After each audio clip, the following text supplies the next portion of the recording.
Lo primero que debe ponerse presente es que esta sala, de manera previa a la realización de esta audiencia, tuvo la oportunidad de reunirse y examinar el expediente, particularmente la demanda, las pruebas allegadas al proceso, escuchar las intervenciones de los apoderados en primera instancia y verificar los recursos audiovisuales que obran en la actuación. Y ya pues escuchaba aquí la apelación, su sustentación y la réplica, procede la sala a dictar el siguiente fallo previo a las siguientes consideraciones.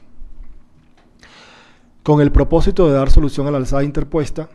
se hace necesario notar que, encontrándose presentes los presupuestos procesales necesarios para adoptar una decisión de fondo, y al no haber vicio nulitativo alguno que invalide lo rituado,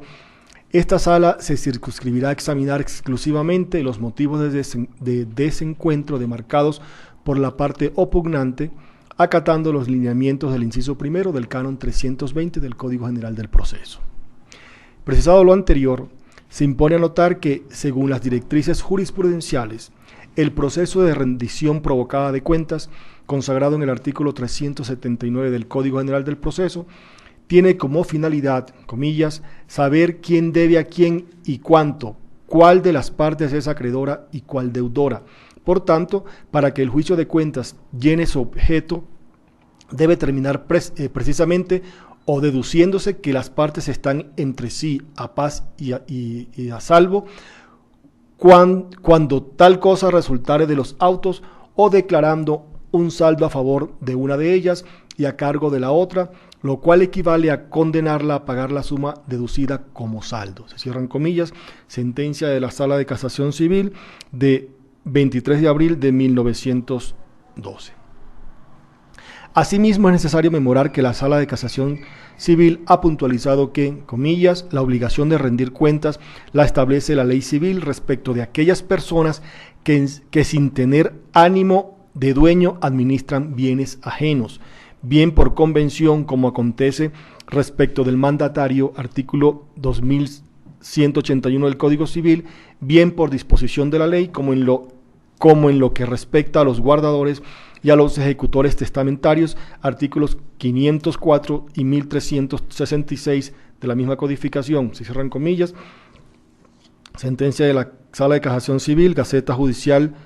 33, página 253. Pensamiento que permite colegir que la rendición de cuentas como deber indefectiblemente emana de la ley, del acuerdo de voluntades o por orden judicial.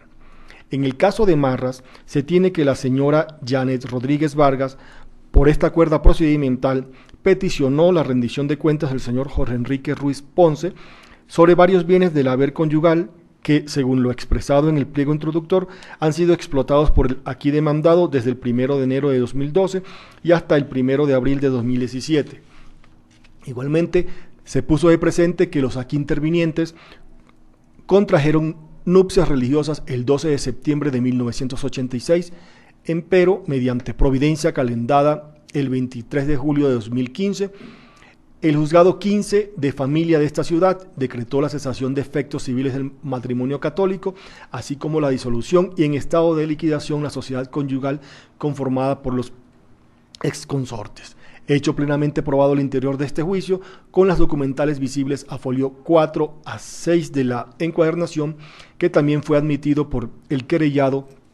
en la contestación de la demanda, como puede verificarse a folio 77 del plenario. Partiendo entonces de este contexto factual, prontamente se advierte la frustración de la alzada por las razones que a continuación pasan a explicarse. Como puede apreciarse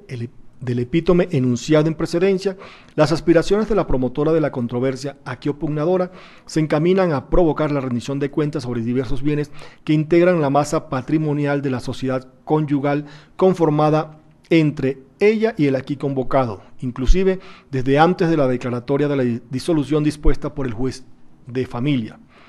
Pues bien, en lo atinente a las cuentas surgidas con antelación a la declaratoria de disolución de la sociedad conyugal, esto es, el 1 de enero de 2012 al 23 de julio de 2015,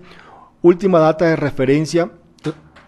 que referencia a la época en que el juzgado de familia, mediante sentencia, instituyó la extinción de la sociedad, dicho pedimento resulta improcedente, como quiera que, si bien no se accedió a lo peticionado por el extremo activante, dada la falta de legitimación en la causa por pasiva, lo cierto es que correlativamente la gestora adolece de las facultades legales para exigir cuentas o habilitación legal para rendir cuentas a su cónyuge, toda vez que a la luz del artículo 1 de la Ley 28 de 1932, durante la existencia del matrimonio, cada uno de los esposos tiene la libre administración y disposición de los bienes que le pertenezca al momento de contraer nupcias, o que hubiera aportado a la alianza conyugal, así como de aquellos que por cualquier causa hubiera adquirido o adquiera, comillas, pero a la disolución del matrimonio o en cualquier otro evento en que, conforme el Código Civil, deba liquidarse la sociedad conyugal, se considera que los cónyuges han tenido esa sociedad desde la celebración del matrimonio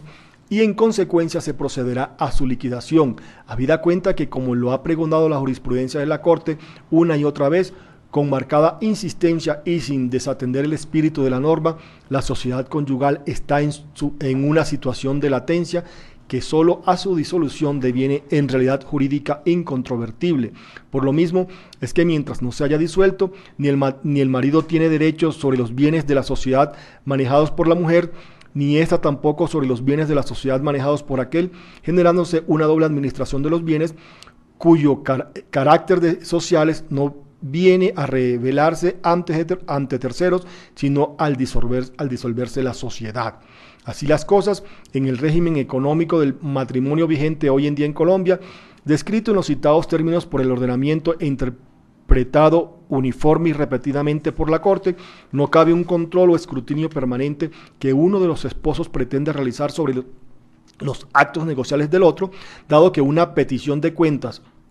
o una rendición de las mismas resultaría aneja a la que por esencia es libre administración, o como se dijo en conocida sentencia de esta corporación, un régimen de tal naturaleza repulsa en principio el control o fiscalización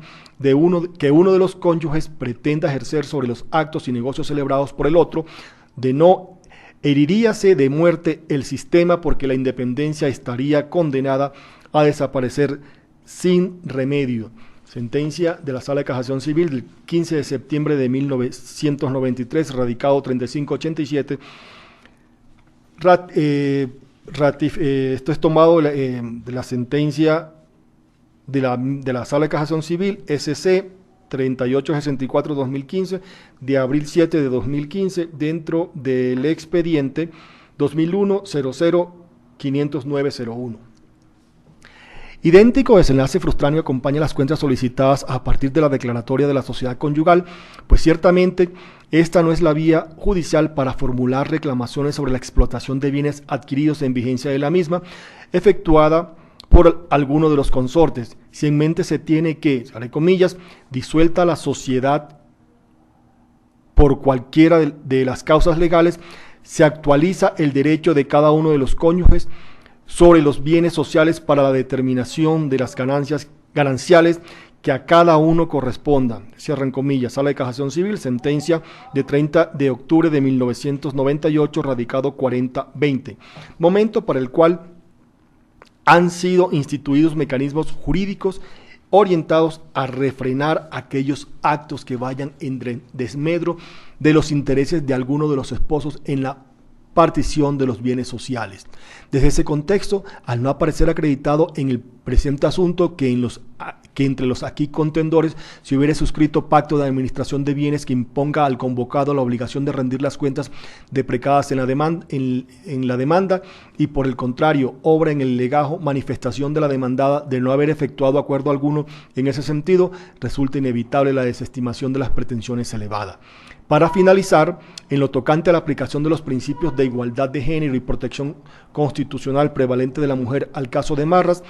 estas invocaciones resultan estériles para dirimir la controversia aquí ventilada, en razón de que no se otea la afectación alegada por la criticante, máxime cuando, insístase, cualquier reclamación en torno a los bienes que constituyen la masa patrimonial debe analizarse en el escenario procesal correspondiente, en particular la liquidación de la sociedad matrimonial. Puestas las cosas de esta manera, no queda otro camino que el de ratificar la denegatoria de las imploraciones demandatorias y se impondrá la consecuente condena en costas a cargo de la parte recurrente de conformidad con lo establecido en el artículo 365 del Código General del Proceso. En mérito del expuesto, el Tribunal Superior del Distrito Judicial de Bogotá, en sala civil de decisión, administrando justicia en nombre de la República de Colombia y por autoridad de la ley, resuelve, primero, confirmar la sentencia proferida por el Juzgado 12 Civil del Circuito de Bogotá el 31 de mayo de 2018 en el sublite, de acuerdo con lo considerado en el cuerpo motivo de esta providencia. Segundo, se condena en costas de esta instancia a la parte recurrente. El magistrado sustanciador fija como agencias en derecho la suma de 800.000 pesos. Liquídense de conformidad con lo establecido en el artículo 366 del Código General del Proceso. Tercero, devolver en oportunidad el expediente al despacho de origen. Esta decisión queda notificada en estrados.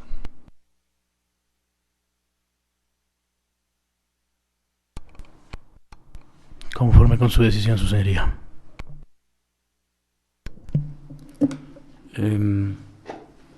Acorde a su decisión, su señoría.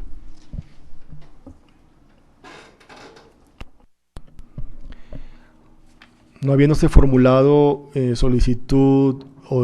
encaminada a aclaración, corrección o complementación de la sentencia proferida, se da por agotado el objeto de la presente diligencia. Se le levantará el acta correspondiente que deberá ser suscrita por quienes han intervenido en esta diligencia.